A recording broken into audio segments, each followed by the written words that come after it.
everybody. We are, if you haven't noticed already, we are simply amazing. Amazing. This is a brand new podcast. We're just starting, and we're not exactly sure what it's going to be or who it's going to be for or what it is, but we're really excited about it. And we're two people who are obsessed and in love with specifically Kurt Wagner and the whole Wagner, Darkholme, Adler, Maximoff family. I'm going to throw Maximoff in there because I love them too.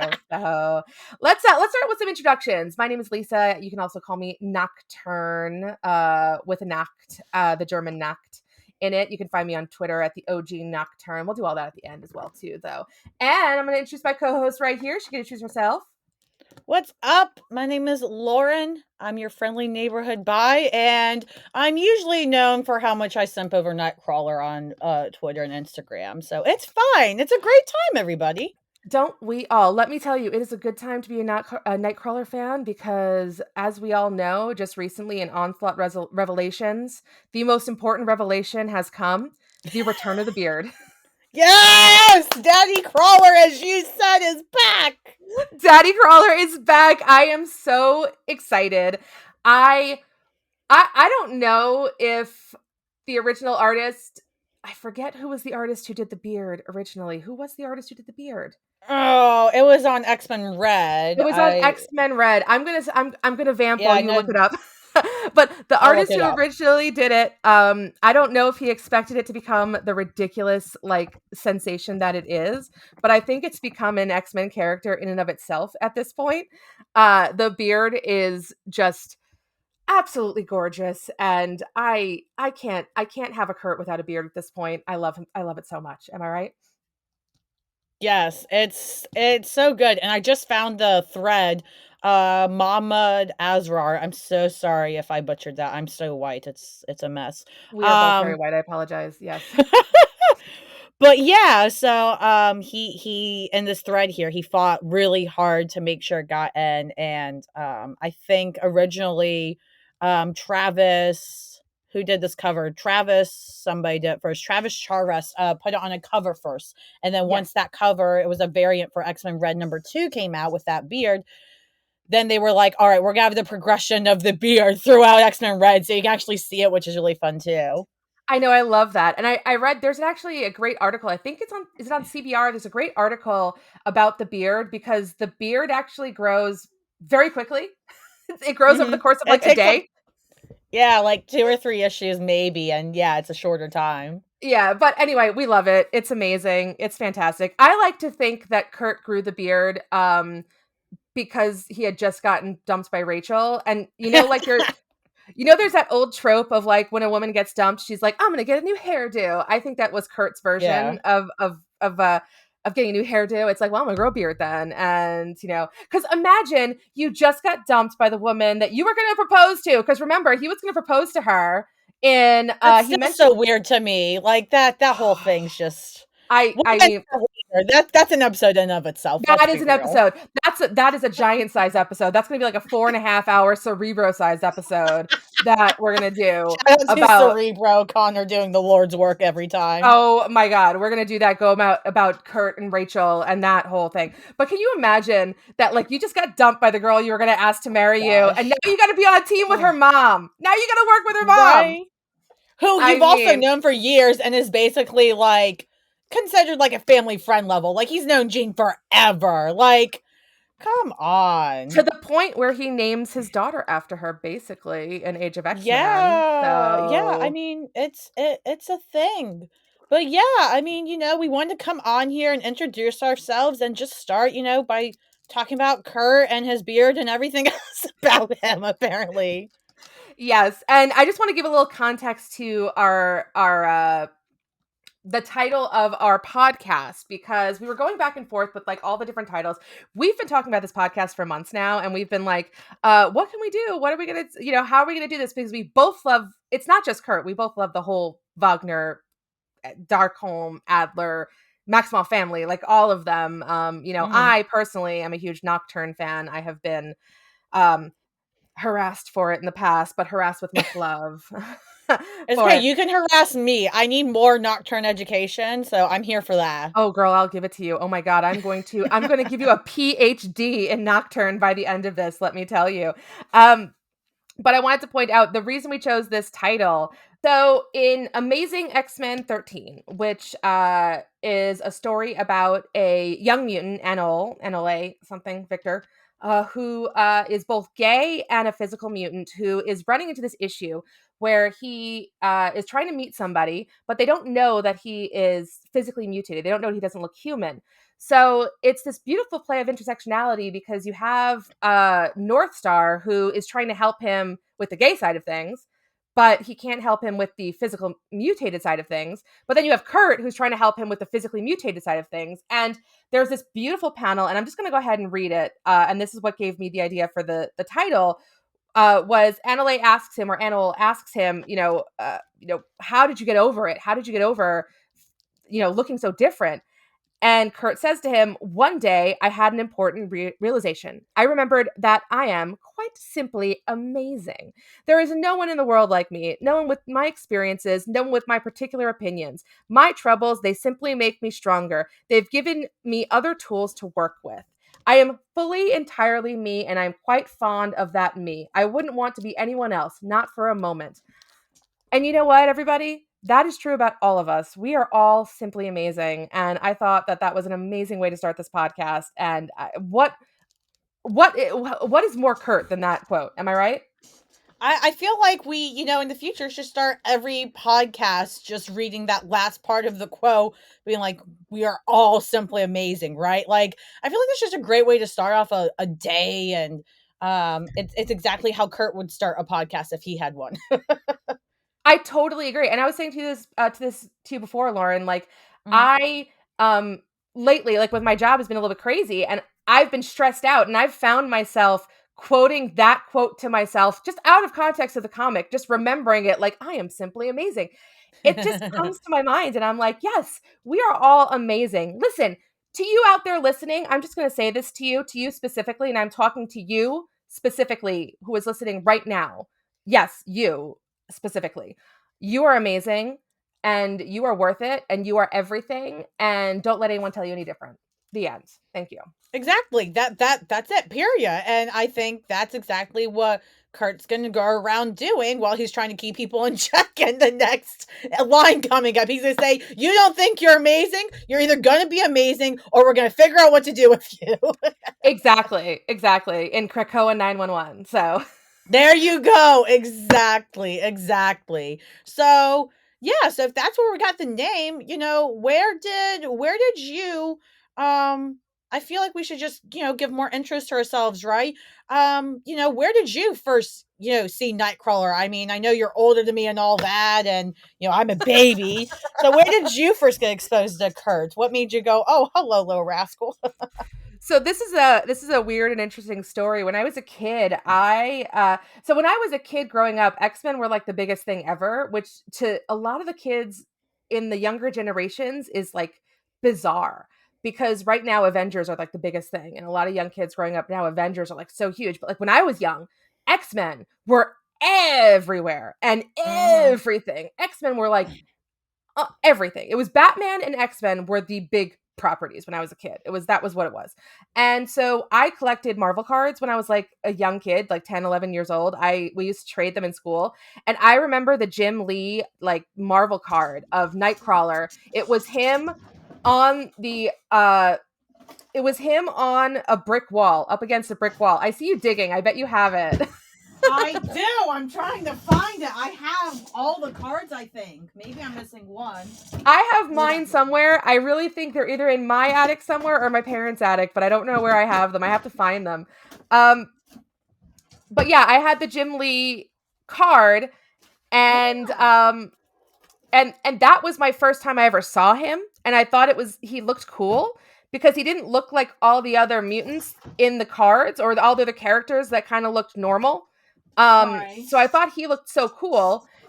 And then the next time I really saw him or got any I saw him in the cartoon, but in the cartoon he wasn't that interesting for like a kid. He was like a priest and he didn't really do much of anything in the cartoon. I was really into Storm in the cartoon when I was a kid. Yes.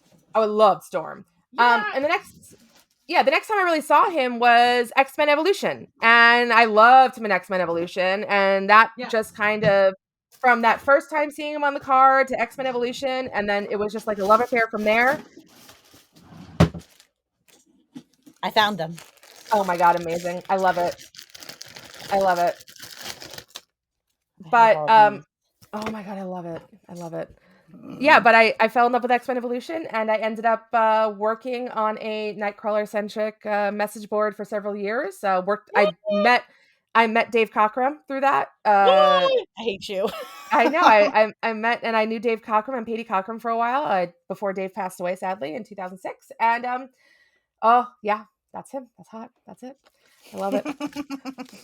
And yeah, but that's my story of falling in love with Kurt. There's a whole Nocturne side of it too, but we'll get into that in another episode. But I'm going to turn this question right back around on you. To be fair, I don't remember like specifically the first exposure I had to him in terms of like that was the moment everything changed, but it was a lot of things over the years. I think in terms of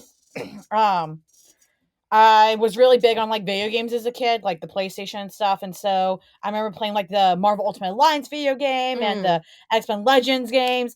And man, what was like nobody was cooler than Nightcrawler teleporting everywhere if you could play as him in a game. Like, oh yeah, what power is cooler than that? Absolutely nothing in those games.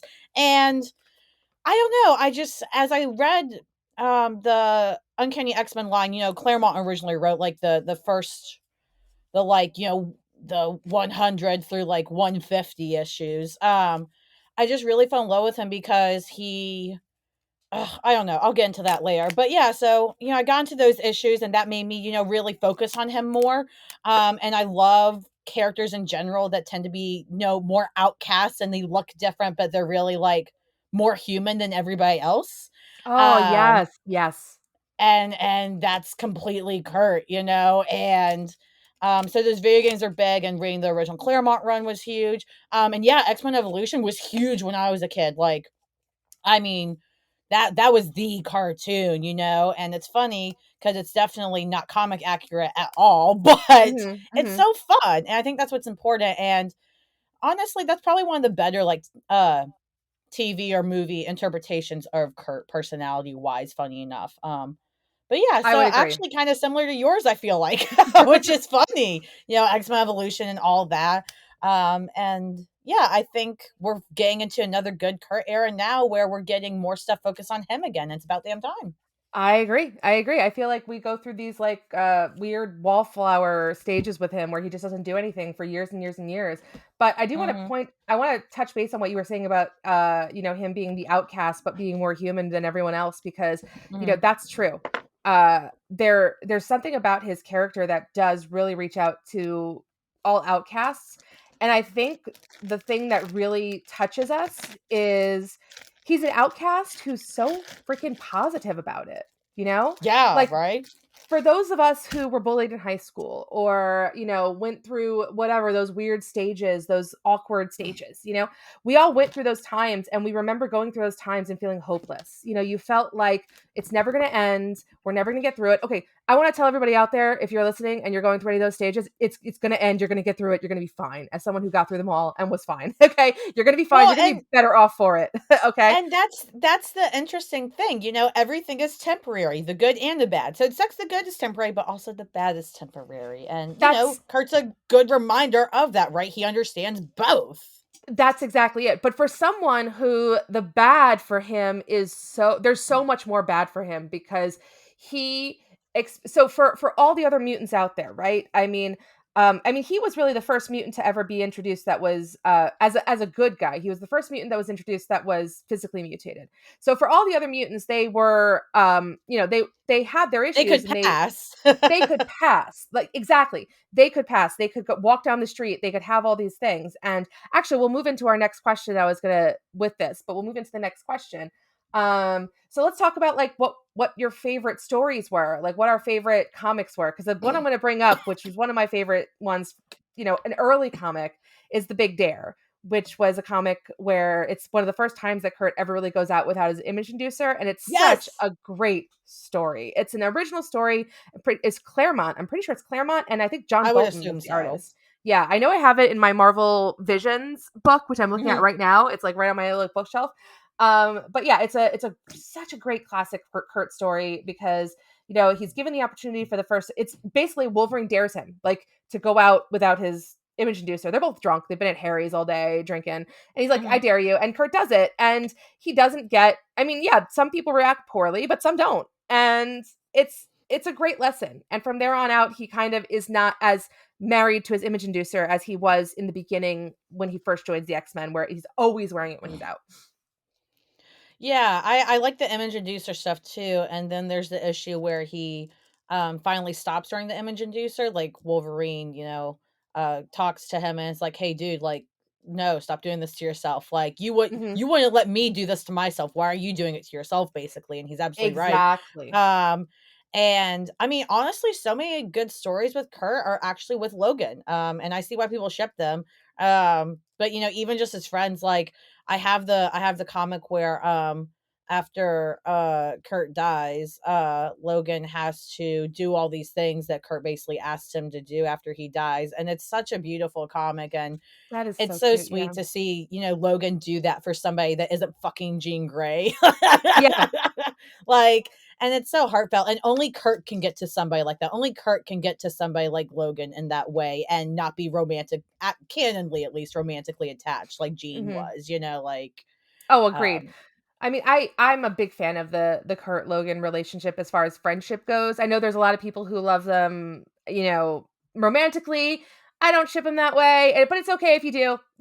You do you, I would say everybody. have at You it. do you. Honestly, here, we'll get into that in a second. But yeah, I mean, and another story I really like, I'm a huge fan of this isn't a Kurt-centric story, but it's one of my favorite X-Men comics in general. It's Uncanny X-Men 153. It's Kitty's Fairy Tale, and I love Oh, that shit, and I love seeing the little Bamfs and all that. yeah, that's Oh, that's one great. of my all-time favorites, and it was perfect that Kurt and the little Bamfs were included because that was his vibe in the 70s, especially was, yeah, he's got some serious moments, but he's got a heart of gold and he's a flirty little shit, and I love him for it. I love that. I want to mention as another favorite story. I love the Cross Timekeeper in Excalibur. Mhm. Specifically, I want to talk about Angeli because here's the thing about I love about Kurt. I love Kurt because he's a great guy. He's a great character, but he's got his faults. And you know what he does sometimes? Sometimes he lets his dick do the talking. And that's a story where he let his dick do the talking because he As he gets should, his dick and his tail. well, yeah, but like he gets into a situation where it's like there's a whole lot of fighting going on and there's a hot blonde who's like, "Oh, help me." And immediately he's like, "I'm going to her." And it's just and guess what? She's the villain, guys. Guess what? She's the Of bad course. guy. But Of not course. but he ends up fucking her a couple times before he figures out she's the bad guy. The poor boy. He's really trying to be a good person, decent, and things just happen. We all slip. Listen, this is what I love about him. He's human. In the end, Exactly. he's human. He's not That's above I making these mistakes. I hate it when people are like, "Oh, but he's all religious and priest and blah blah blah." So the second he makes an actual human error, people flip their shit and they call it out of character. And I'm like, "No!" And he wouldn't even say it's. He knows he's capable of mistakes. He knows he is going like, ugh. But when you brought up the blonde and all that, that reminded me. So going back, another question. Um, who do you ship him with? Those of you that don't know you, I don't have a particular ship with him other than give him a quality ship that's happy and secure and let the man be happy with somebody and give him a family. And not related What to about him, you? maybe? And how about not related to him? Thank you. How about he's not with someone related to him? And everybody out there who's saying, but they're not related, they were raised as siblings. They were raised as siblings. I'm not gonna speak any more on it. We'll probably do an episode about it. We will probably do an episode about it. So, okay, but you do have a big OTP. Like, I'm kind of just like, I just want him to be happy and in a quality relationship at this point because he's never really gotten one truly canonly in comics that's lasted and makes sense. Who do you think is going to give him that quality relationship if Marvel stopped being cowards? Wanda Maximoff, baby, the Scarlet Witch. This is the OTP of OTPs. I will die by. I will go down with this ship. Call me freaking the captain of the Titanic. Like, I will go down with this ship. I am all about. I mean, I'm a Nocturne fan first and foremost. I've always loved Nocturne, so that's a big part of it. But you know what? Here's the thing. There are two characters that need happiness in Marvel, and their names are Kurt and Wanda, so they belong together. Let them be together. They both want children, and they both want a happy life. And if any of you who want to come at me right now and say that Kurt Wagner does not want children, go read Age of X-Men, Amazing Nightcrawler, and tell me that man. I don't think that's. I think there's a lot of other interjections you'll get. I don't think it'll be bad. It's all gonna be around Wanda and people being like, but Wanda and Vision, but this and that, because MCU stands are gonna come and listen. MCU stands, you can have your ship. Lisa's gonna have hers, and I just want Kurt to be happy. All right, that's how it is, guys. That's all it is. That's all. There's enough. Listen, there's enough room for everybody's ship. Okay, there's enough room for everybody's ship. I have a theory that there's going to be 2 Wandas by the end of Trial of Magneto. That is my theory. I'm throwing it out there. I'm gonna say it. But one for Vision and one for Kurt. You just there you go. See, I solved the problem. I solved the problem. But yeah, that is my OTP. I mean, I feel like I don't want to get into it now. I think we can do an episode where we talk about, I can go into depth about why I love them and why they belong together. But in a nutshell, they have almost identical backstories and very similar values and similar like needs and wants. And, you know, and they're just, and the other thing too is that, so here's the thing. I'm going to tell this story. I don't have anything to back this story up except old archives I can't even access anymore because the site doesn't exist. But back in the day when I was running we were running the Nightcrawler site, and Dave and Patty were very, very active on, they told me that their OTP was Nightcrawler and the Scarlet Witch. Reason being because Dave always considered Kurt to be, of all of his creations, Kurt was always like kind of his self-insert. Yes. Like that was the one he always felt the closest to. That was the one he always felt was like him. And Patty, I don't know if you guys know this, is a Magneto head. Like she loves Magneto. So for them, it was like, well, Kurt and the female Magneto. So Kurt and Wanda. So that was like, so they always kind of saw it as like their little ship too. But that's like beside the point, and it's very separate. And I'm not going to be like, well, Dave Cockrum said so. But if you can argue with me, Dave Cockrum said so. But, I mean, it's. I think it. You know, even though it's like that's not the end all be all, obviously, and things change over time and all that. I think there is something to say about, you know, when somebody that identifies so intensely with a character they created, you know, has opinions that strongly, because a lot of times, you know, creators don't have to ship. There are creators that are like, hey, this is my favorite character. I don't care who they end up with, or they're not very strong like that. They think more on other things. So the fact that Dave Cockrum, even though it was never actually truly written for Kurt, because again, he's never really had a stable, consistent love interest. Like there's no one. I mean, there is, but it's his sister. That's the thing. Yeah, but that doesn't count. We're not counting that. Okay, we're forgetting it happened. We're moving on with the times. You know, I mean, if Claremont wants to come back and fix that, and he wants to put Wanda and Kurt together in modern times, come on back, Claremont. Invitation, open door. Yeah, we'll see how that works, but that's my OTP. I love them together. Like I said, we'll do an episode about it one of these days, and we'll get into more details. Oh yeah. We'll probably do like an episode on each OTP for him, I feel like, because we all have something to say about it, even if we don't ship it. Listen, we're going to do an Amanda episode. There's a 0% chance we're not going to do an episode on Amanda, because I actually do like Amanda. I just don't want them together. They are siblings. I need to spell this out for everyone who's listening.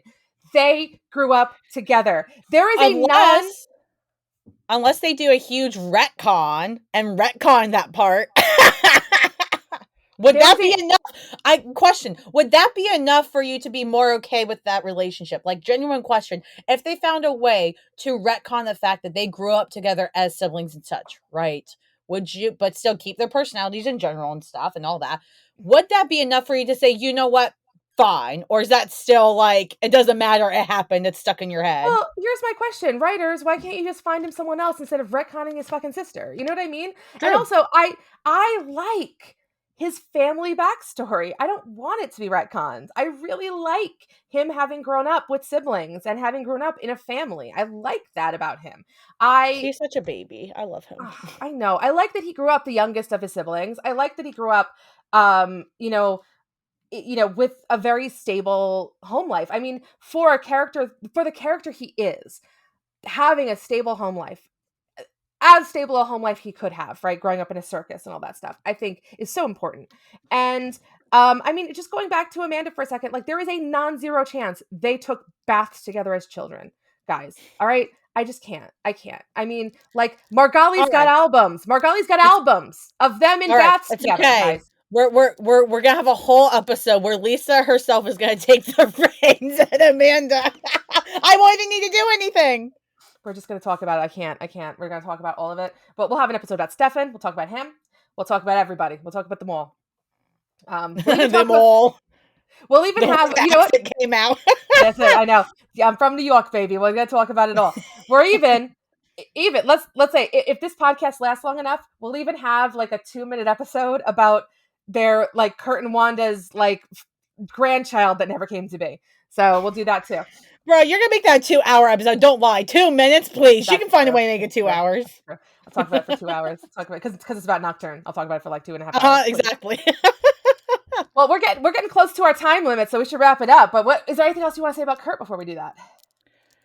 I just think that a lot of people know who he is and they're like, oh, he's cool, but I don't think a lot of people understand him. And I feel like that's kind of what we want to do this podcast, right? Is not only spread the good vibes that he would and such, but, get people to understand that that is who he is and really just understand him as a character and why he's so important. I mean, there's a reason he got the Way of X-Line where he focuses on really unraveling the real truths behind Krakoa and everything everybody's doing. Like, nobody else, no other character could do that. The creators said that themselves. Mm-hmm. So I just hope that, more people understand Kurt over time and we can have lots of fun with it. And we're going to learn about the rest of the family too. It's just going to be great. I feel like we all need this. Yes. I think that, like Kurt, we are going to be a spark of positivity in the X universe, I hope. And just bring some fun and lightheartedness and happiness and silliness and whatever else. Who knows? I mean, I listen, I don't even know what the next episode's about. So we're going to have to see. But for now, I want to thank you guys all for coming and listening. And I'm sure we'll eventually set up a Twitter for this thing. But yes, we're going to do the whole shebang. You can find me, Lauren, on Twitter and Instagram at friendlymBHDby. But like Lisa said, we're gonna get some official podcast Twitters and things up for all us chillins out there. Lisa, exactly. Remind us where we can find you again. I am at the OG Nocturne. It's NACHTURNE. It's the German word for night and then turn, Nocturne. That's where you can find me on Twitter. That's really where I am for the most part. What about yourself? Sweet. Yeah, like I said, at friendlymBHDby. Please bother me. I do my show with some of my other comic peeps on Sundays at 11. So if this podcast is not enough for some reason, you can find me screaming about Nightcrawler pretty much almost weekly there. I find a way to talk about him there too.